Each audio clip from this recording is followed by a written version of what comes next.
Enchanté.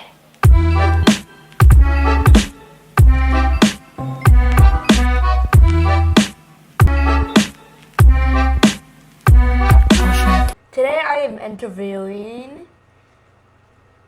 I say my name now. I'm known as Jim. Okay, Jim, I have a couple questions for you. Sure.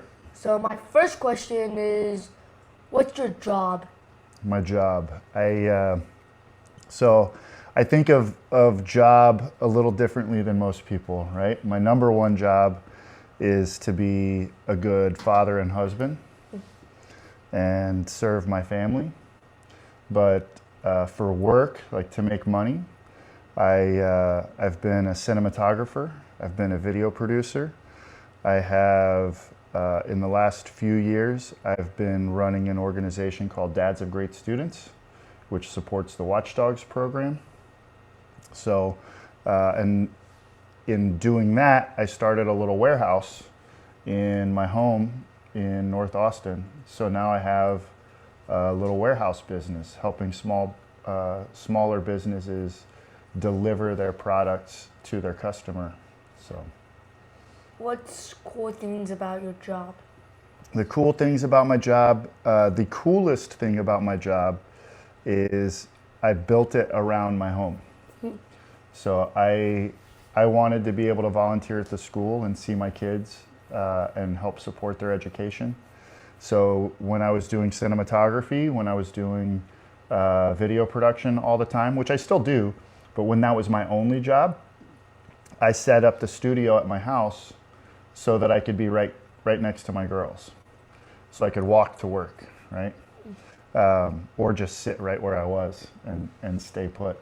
So the coolest thing about my job and all of my jobs is that they're built around the home and they're built around my family.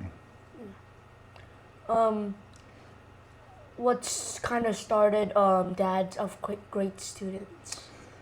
So the origin story for the Watch D.O.G.S program, it goes all the way back to 1998.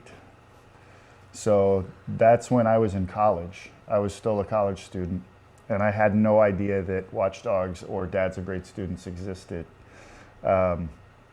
But there was a group of dads in Arkansas who started the program so that they could help the teachers and students feel safe. There had been a tragedy at a school in their state where two students brought guns and killed some of their classmates.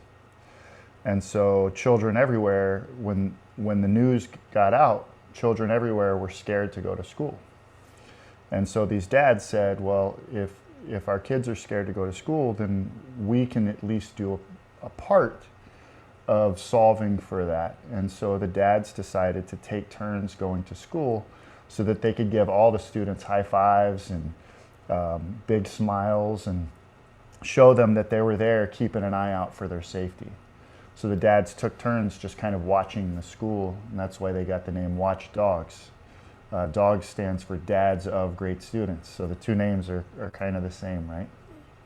And then you fast forward from 1998 to 2006, and our elementary school here in the neighborhood, where Summit Elementary, yeah, started the program when my oldest daughter was in first grade.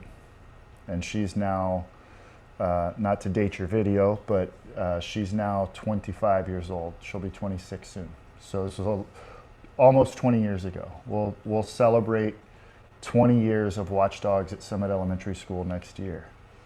I started volunteering. I would just show up once a semester at that point in time. And then around the time I met your father, I was showing up every day, and so was he. And then in 2022, after the pandemic, in 2020, 2021, our schools closed down. Parents weren't allowed to come and volunteer. Most of our students were learning on computers. And that's when, for me, I really missed Watch Dogs. I missed being at the school. I missed volunteering, and I missed seeing the community come together around education. Like that was such an important part of my life and my experience and how I showed up to serve. And so coming out of the pandemic, when the National Watchdogs office announced that they would be closing, I couldn't stand for it. So I reached out to the founder of Watch Dogs, a gentleman named Eric Snow, and he's one of my favorite human beings alive. He changed my life because I called him to try and talk him out of closing Watch Dogs. And he talked me into being the man to step up and make sure that that didn't happen. So we moved Watch Dogs to Austin, Texas. We set it up here in this house. We set up our own fulfillment, and your dad actually helped me find somebody to make the uniforms, the t-shirts. And now we ship thousands and thousands of these uniforms all over the country for dads to show up just like we used to. And so, yeah, your question again was, I want to make sure I'm answering your question. I think you asked me, I forgot. how did Watch Dogs start? Yeah. So, yeah, it's a little complicated, right? Because I didn't start it. I just kept it going, yeah. right? And so that's what I'm doing now, is keeping it going. Yeah. I have another question about Watchdog. Okay. Like about how much states in the United States have the Watchdog?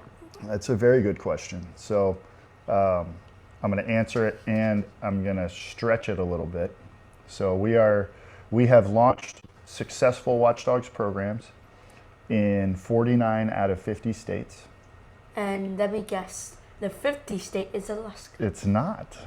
There have been Watch Dogs programs in Alaska. Really? There are many in Hawaii. Do you have another guess? I don't know. And I don't want to call them out. And for all we know, they have started a program. They just haven't registered it with us. But Vermont is the one state that we don't have an officially registered Watch Dogs program. But we do. We compensate for that small gap in our map. We have programs running in Germany, in Japan, and in Italy. We've also had programs in Mexico City and up in the Alberta, state of Alberta, up in Canada. So it's like a national program. It is national, yeah. It's international now. So and we may have programs in Taiwan someday. In the future. Thanks to your dad, yeah. Working on it. So, man, this is the best coffee ever, huh? I'm already done. Yeah. What's your daily schedule, like weekends and weekdays? Weekends and weekdays. So, I still get to be dad. I still get to help out as dad. I wake up in the morning and About when did you wake I wake up every morning around 6:45, and I have two kids in school still. You know, my oldest is going to be 26 soon. My youngest is a freshman in high school at the time that we're filming this, and my middle daughter is a freshman at the University of Texas. So nobody really needs me to get up and make breakfast anymore, but I do. I get up and I usually make a cup of coffee for my wife, or she makes a cup of coffee for me, and then we make breakfast for Claire. We treat her like our little baby. We usually, it's either like a bagel or some cereal or Nutella toast or something like that. And then I hang out and work for about 30 minutes. and then I drive Claire to school. And then as soon as I drop her off at school, every day, I have a morning call with my employee, John. And John is the national program developer for Watch D.O.G.S. So he's the one who works closely with every principal or PTA president or whoever's in charge of the program at each school. He and I talk for 30 minutes to an hour every single morning. And then from there, I'll have meetings scheduled, but I set my own agenda for the day. It's not super structured. I'm here around the house. I might have meetings for a video project that's coming up. I might have to review a video that's being edited and give feedback to my editor. I might clean up tortoise poop in the yard and do things around the house that need to be done because I can't, sometimes I work late at night, but I don't work in the middle of the day. I have a lot of freedom in that way. As far as the weekends go, that's where sometimes I give up freedom, right? Like, because I guess you could call me an entrepreneur. I have small businesses, and I find creative solutions for making those businesses run and make them successful, and to serve the communities that we serve, whether it's creative services or Watch D.O.G.S. So sometimes I have to sacrifice. Sometimes a project takes me out of town, or sometimes a client need requires me to really lock in over the weekend and work. But more often than not, I work in the time that my kids are in. Traditionally, I've focused most of my work while they're in school so that I can be available when they're home. At least that's the ideal. What's the pros and cons of your daily schedule? Pros and cons of my daily schedule. A pro is I have flexibility. And I haven't done this in a long time, but if I just need a mental health day, if I need to stop for a minute, I can. I can rest, and I can go to the movies or take myself out to lunch, or do something to just kind of reset and de-stress. And it's nice. I don't have to punch a clock for a boss. I'm my own boss. But that's also the con. I'm my own boss. And so if I'm not disciplined, then I can go a whole week and get very little done if I don't push myself and if I don't stay disciplined. So the pro is freedom and flexibility, and the con is maybe too much freedom and flexibility.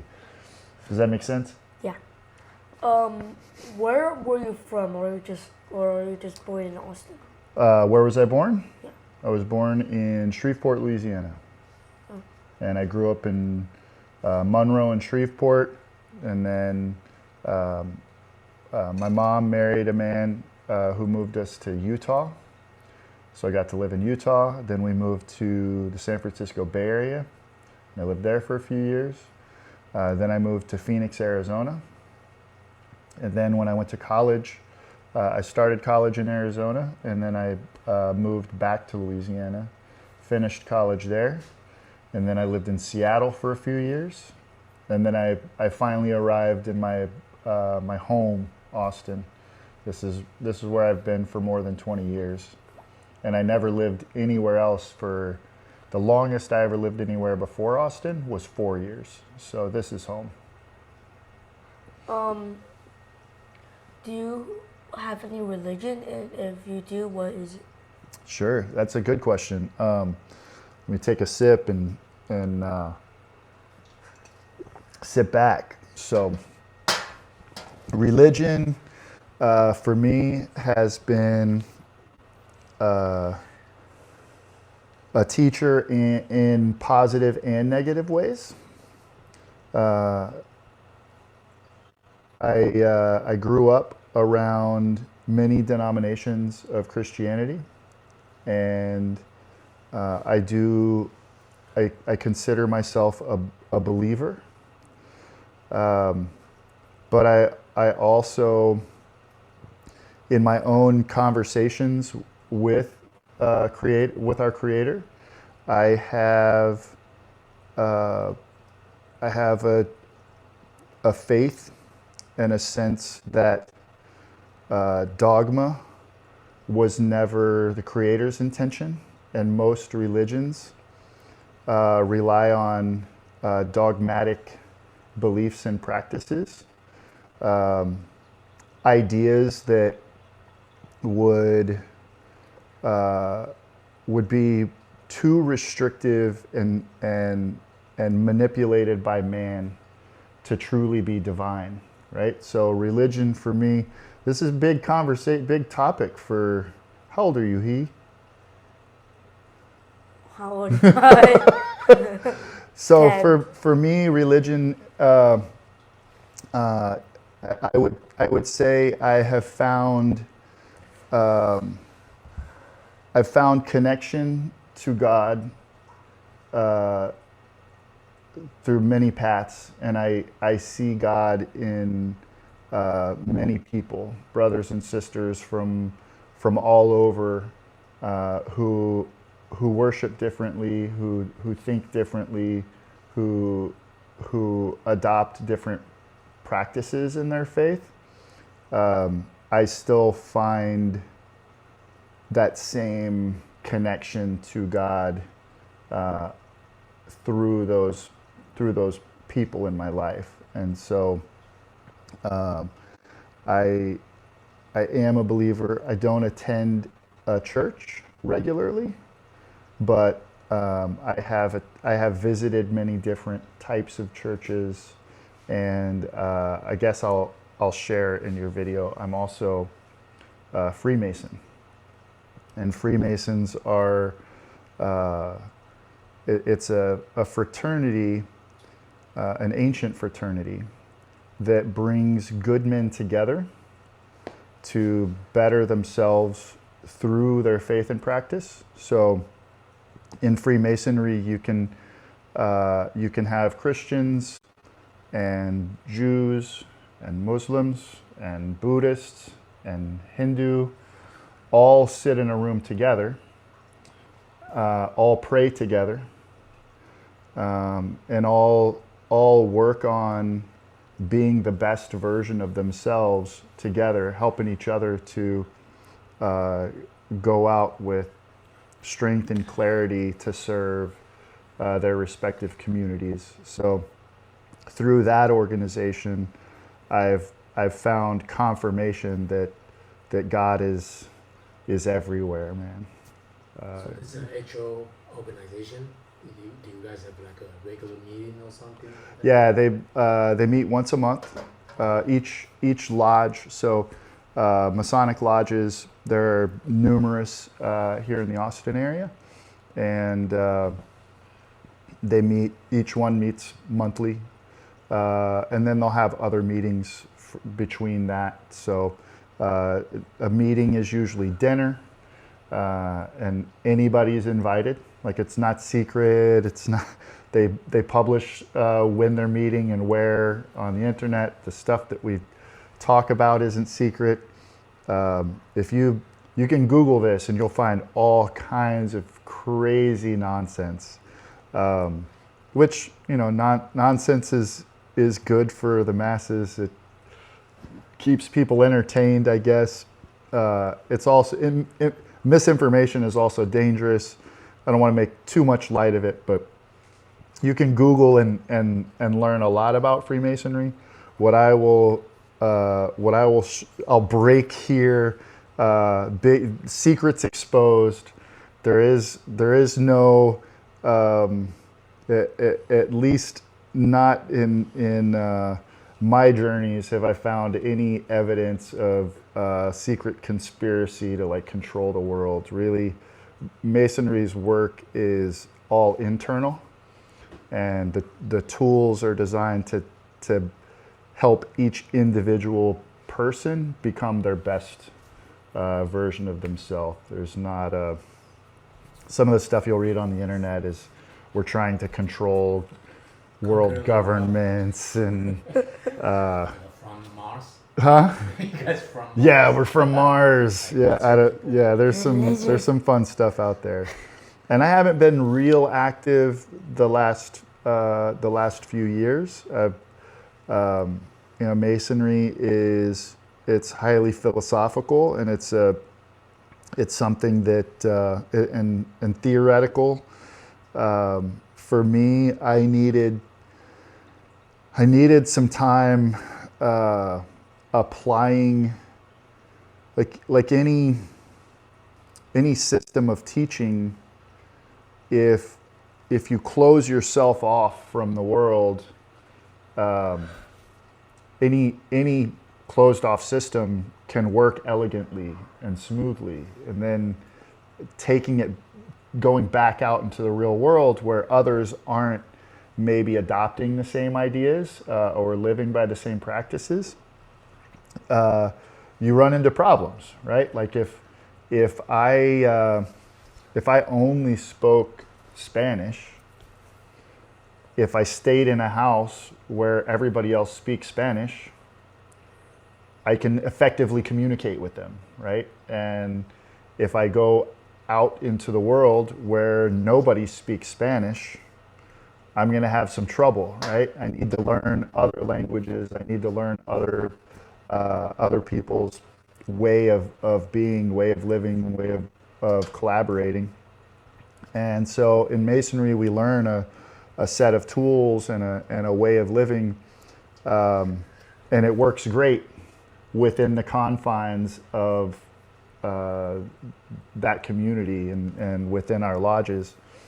I really needed to test myself by taking what I learned out into the wild, out into the real world. And so I've joined other organizations that allow me to serve and allow me to apply what I learned about how to lead, how to guide myself, how to better myself. But I've used that in running Watch D.O.G.S. I've used it in my service to the local community through La Murga, the band that plays in the soccer stadium. We also do a lot of charitable work and volunteer work, and that organization is kind of a beacon for people who need community and need a safe space. But it's very different and much more diverse. So I've used what I learned in Masonry there as well. But long answer. Yeah. You asked me about religion, and I just gave you like my whole life philosophy, at least for now. It'll change. I'll probably reach out to you in a couple of weeks and be like, hey, I've been thinking about your question, and I have different answers now. So How did you two met?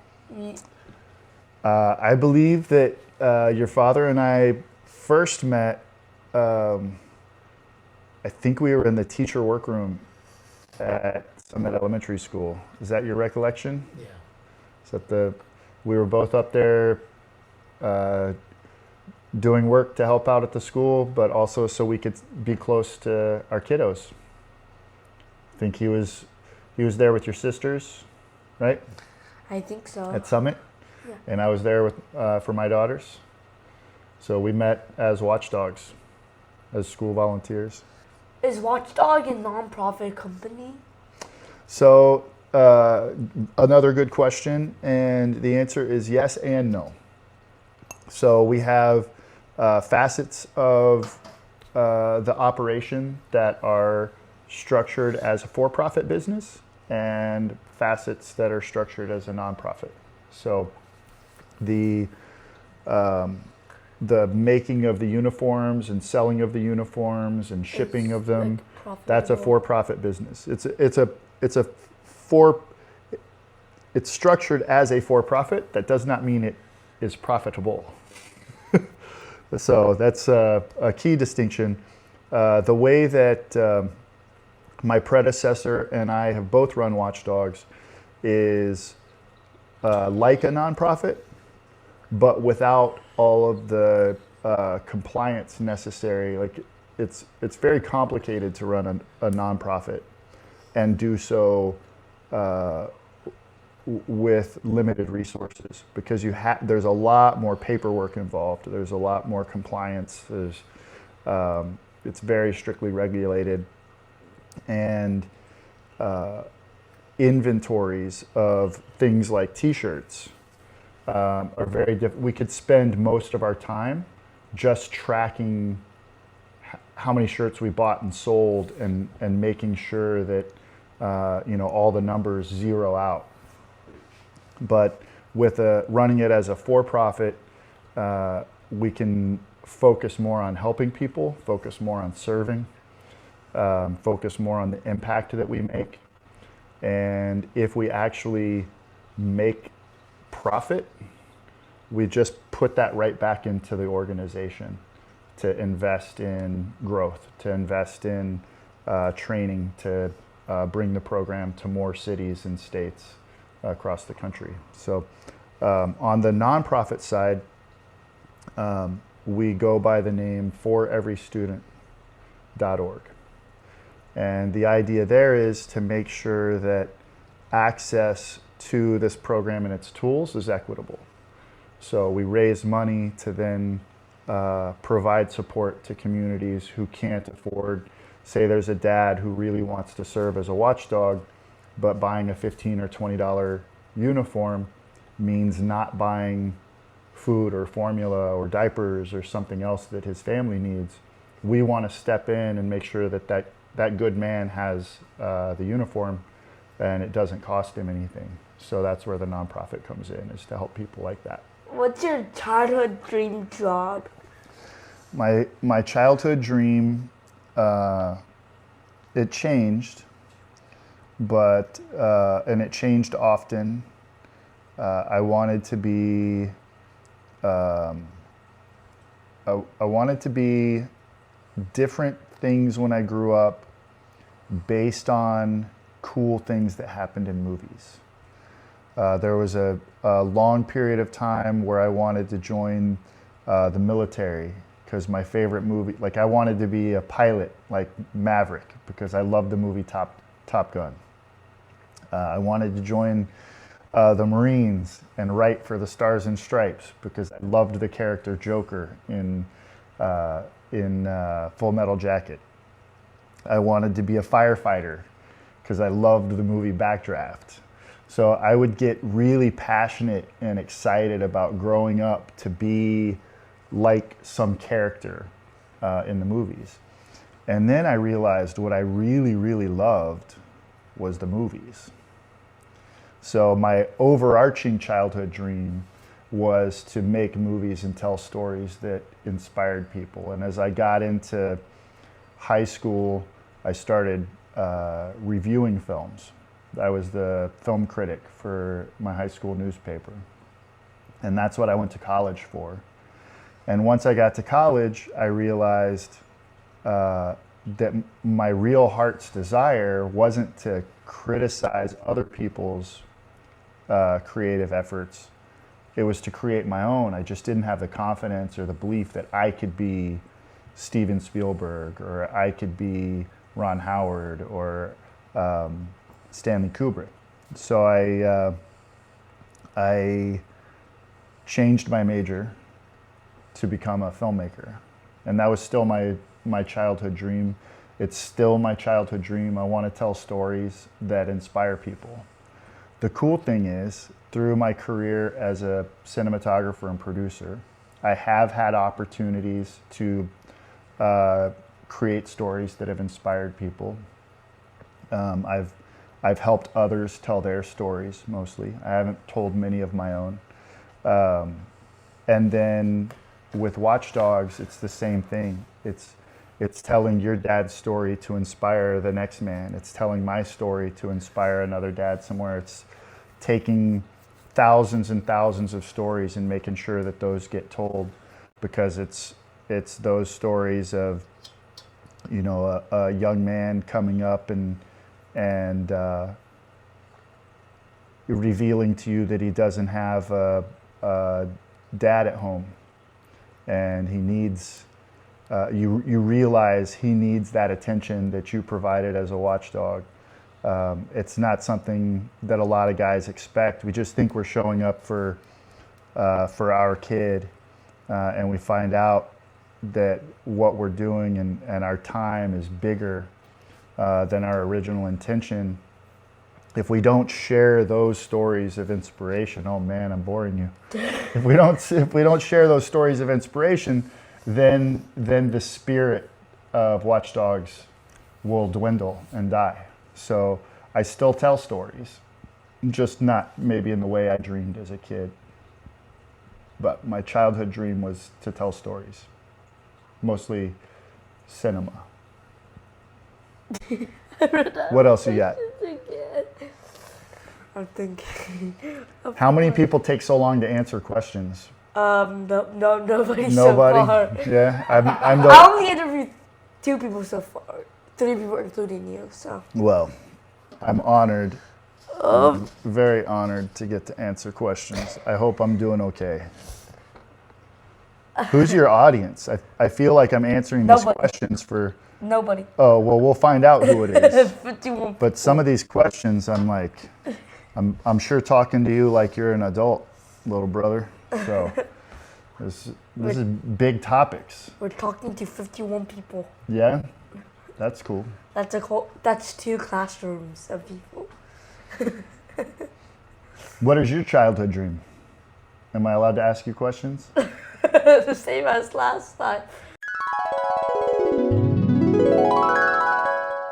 He's done. Now do I get to ask you questions? Yeah, yeah, sure. So what's your childhood dreams? My childhood dreams, like right now, Right now, what do you want to be when you grow up? YouTuber. To work at McDonald's. I don't know. It's serious. I actually used to want to be a rapper. A rapper? But like sometimes but then I found out my voice is just weird. And like That could be perfect Your though. voice is rusty. Like, Yeah. Make it yours. for a point, I want to be like an actor. Okay. I still want to do like theater stuff because they're just so fun. Nice. And theater stuff and musicals most of the time. Excellent. What's your favorite musical? I don't watch musicals. I've never been to like a professional musical before. I've only been to like middle school musical. Okay. And yeah. Yeah, that's cool. No, I what's your was- favorite middle school musical? I like my sister's high school one, the first one.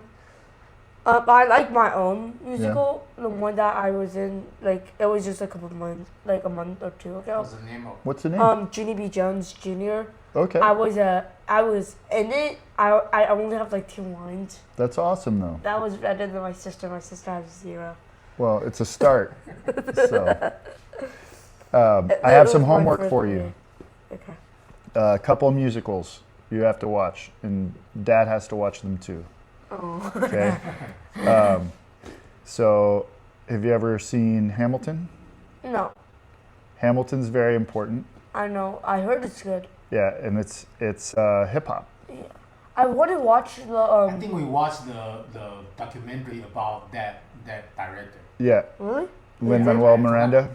Yeah, I forgot the name of it, but they Yeah. start up as an improv, like a rapper, Yeah. comedians, Yeah, and they become like a Yeah. like a Broadway it's show. it's brilliant. It's absolutely I want to brilliant. watch the Super Stranger important Things right now. one. The Stranger Things Broadway Musical. show. Yeah. Yeah. It's not a musical. It's a play. It looks good. Okay, it's not. They don't sing. Yeah, they don't see. The other one, which is really important, and I think more relevant to Watchdogs as a theme, Into the Woods. Have you ever heard of that one? No. Into the Woods takes all the fairy tales and mashes them up into one story. So you've got Cinderella, Rapunzel, you've got Jack and the Beanstalk, you've got the Big Bad Wolf and Little Red Riding Hood. All these characters are mashed up into one story, and it is all about the relationships between parents and children and parents, and generational traumas, and the importance of nurturing and healing and trusting oneself. And there's lessons in that musical that I think I've probably watched it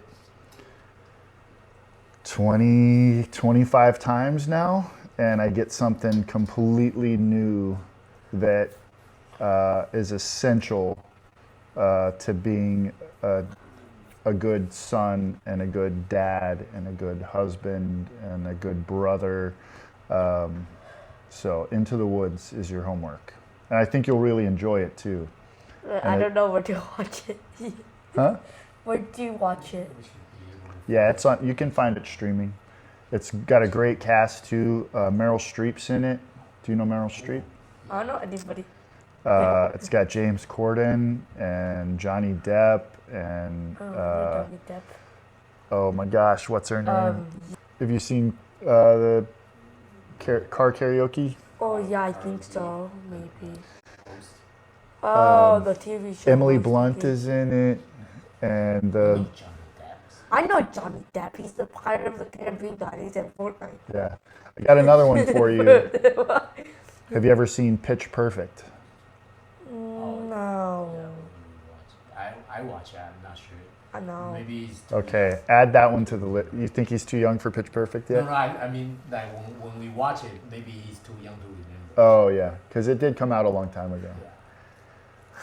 But Pitch Perfect's got some. Yeah, good. Yeah. So what else?